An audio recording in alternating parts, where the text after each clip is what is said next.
আচ্ছা, আমি মেডিকেল পরীক্ষা দিয়েছিলাম ৫-৬ বছর আগে আর কি। এখন ইন্টার্নশিপ করছি ঢাকা মেডিকেল কলেজে। তো আমার দীর্ঘদিনের অভিজ্ঞতা থেকে যে পরামর্শটা আমি সবার জন্য দিতে পারি, সেটা হচ্ছে এখন আসলে পরীক্ষার আগের মুহূর্তে নতুনভাবে প্রেশার নিয়ে কিছু পড়ার সুযোগ নেই। বরং এতদিন যেগুলো পড়েছে সেগুলোকে রিভাইজ দিতে হবে এবং যেখানে দুর্বলতা ছিল সেগুলোকে গুরুত্ব সহকারে রিভাইজ দিতে হবে। আর মেডিকেল পরীক্ষা আসলে প্রস্তুতি সবারই কাছাকাছি থাকে। ডিফারেন্সটা হয়ে যায় আপনার নার্ভাসনেসের কারণে। তো পরীক্ষার আগের সময়গুলোতে নিজেদের পরিচর্যা, নার্ভাসনেস যাতে কীভাবে কম থাকে সেদিকে ফোকাস করাটা সবচেয়ে জরুরি। এজন্য পরীক্ষার আগের সময়গুলোতে স্বাভাবিক থাকার চেষ্টা করা, রেগুলার ফ্লোতে পড়াশোনা চালিয়ে যাওয়া, ঘুম ঠিক রাখা, খাওয়া দাওয়া ঠিক রাখা, এটা খুব ইম্পর্টেন্ট। বিশেষ করে পরীক্ষার আগের রাতে অনেকে দেখা যাচ্ছে ঘুমায় না, না ঘুমানোর কারণে পরের দিন তারা কিন্তু ফুল ফ্রেশনেস অফ মাইন্ড নিয়ে পরীক্ষার হলে অংশগ্রহণ করতে পারে না।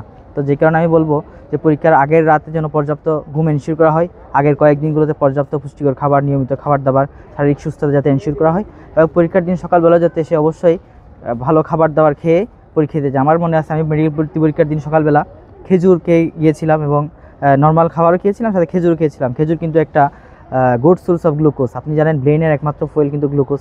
তো ব্রেনের ফুয়েল যদি না থাকে, অর্থাৎ কেউ যদি খাবার না খেয়ে যায়, সে ব্রেন থেকে ভালো আউটপুট কিন্তু আশা করতে পারে না। সুতরাং পরীক্ষার দিন সকালবেলা যাতে সে খাবার দাবার খেয়ে যায় এবং পরীক্ষার হলে যেত নার্ভাসনেস না করে।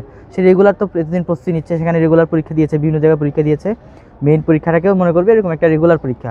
এটাকে এমন বেশি প্রেশারের কিছু ভাবার দরকার নেই যে এই পরীক্ষা অনেক কঠিন একটা পরীক্ষা, এখানে চান্স না পেলে আমার লাইফটাই শেষ হয়ে যাবে বা আমার জন্য কোনো অপরচুনিটিস থাকবে না। এরকম প্রেশার নিয়ে গেলে আসলে প্রেশারের কারণেই পরীক্ষাটা খারাপ হয়ে যায়। ঢাকা বিশ্ববিদ্যালয়ের আপনার হচ্ছে যে আমি বিজ্ঞান ইউনিটের পরীক্ষা ডিসেম্বর মাসে, যেহেতু পরীক্ষা খুব কাছাকাছি চলে আসছে, আমি যেহেতু নিজে বিজ্ঞান ইউনিটের ছিলাম, সেক্ষেত্রে বিজ্ঞান ইউনিটের যারা আছে তাদের এখন শেষ মুহূর্তে নতুন করে কোনো কিছু শেখার চাইতে আগে যেগুলো শিখছিল ওগুলো বারবার রিভিশন দেওয়া এবং বেশি বেশি প্র্যাকটিস করা। আর এর সাথে হচ্ছে যে ঢাকা ইউনিভার্সিটি, আমি যেহেতু ঢাকা বিশ্ববিদ্যালয়তে আছি, সেক্ষেত্রে হচ্ছে ঢাকা বিশ্ববিদ্যালয়তে আপনার এমসিকিউ থাকে, সাথে হচ্ছে রিটেনও থাকে। সো এমসিকিউ যাতে ভালো মতো দিতে পারে, এমসিকিউ অত হার্ড হয় না, তবে হচ্ছে যে প্রিপারেশন ভালো মতো নিলে সাথে হচ্ছে ক্যালকুলেশনটা হ্যান্ড ক্যালকুলেশন করা উচিত। কারণ অনেকে ক্যালকুলেটারে করতে করতে অভ্যস্ত, তো হ্যান্ড ক্যালকুলেশন হঠাৎ করে অনেকে প্রবলেম ফেস করে।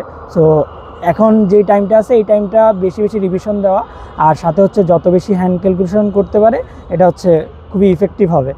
আর এর সাথে হচ্ছে যে মানসিকভাবে প্রস্তুতি নেওয়া। আমাদের যেটা হয় যে অনেকে খুব ভালো পড়াশোনা করে এবং খুব ভালো পারে, কিন্তু যেই জিনিসটা হয় যে সে পরীক্ষা হলে যায় অনেক সময় ঘাবড়ে যায়, কারণ ওইখানকার পরিবেশ আর নর্মাল যে পরিবেশটা থাকে ওটা আলাদা হয়। সো চেষ্টা করা উচিত যে এই লাস্ট মোমেন্টে বেশি বেশি পরীক্ষা দেওয়া। এখন পরীক্ষার রেজাল্ট হয়তো বা স্বাভাবিকভাবে অনেকের কিছু কিছু হয়তো বা একটু খারাপ হবে, সেক্ষেত্রে হচ্ছে যে নিজের মন মানসিকতা ঠিক রেখে, নিজের উপর কনফিডেন্ট রেখে পরীক্ষা বেশি বেশি দেওয়া, যাতে করে ঢাকা বিশ্ববিদ্যালয়ে যখন পরীক্ষা দিবে বা অন্যান্য বিশ্ববিদ্যালয়ে বিজ্ঞান ইউনিটে পরীক্ষা দিবে তখন যাতে তারা ভালো মতো পরীক্ষা দিতে পারে এবং তারা কোনো রকম যাতে মানে হঠাৎ করে কোনো নার্ভাসনেস কাজ না করে, তাহলেই হচ্ছে তারা ভালো মতো পরীক্ষা দিতে পারবে। তো অল্প সময়ের প্রস্তুতি নেওয়ার জন্য যেটা করতে হবে যে কোচিং সেন্টারগুলোতে অলরেডি ক্লাসগুলো শেষ হয়ে গেছে, এখন শুধু এক্সামগুলো হচ্ছে। তো এই অল্প সময় ভালো করার জন্য বারবার রিভিশনটা বেশি করে দিতে হবে আর কি। সময় যেটা কম পাচ্ছে এটা নিয়ে টেনশন করার কিছু নাই, কারণ সবাই কম সময় পাচ্ছে, যারা পরীক্ষা দিবে সবাই কম সময় পাচ্ছে। এক্ষেত্রে প্রিপারেশন সবার একই রকম, এই কম সময়টাকে যে ঠিকমতো ইউটিলাইজ করতে পারে, তো এইটা হলো মানে ভালো হবে। এবং সামনের বছর যারা পরীক্ষার্থী তাদের জন্য আমার যেটা সাজেশন থাকবে যে আস্তে আস্তে দেখা যাচ্ছে মেডিকেল অ্যাডমিশন টেস্টের এই সময়গুলো কমে আসতেছে।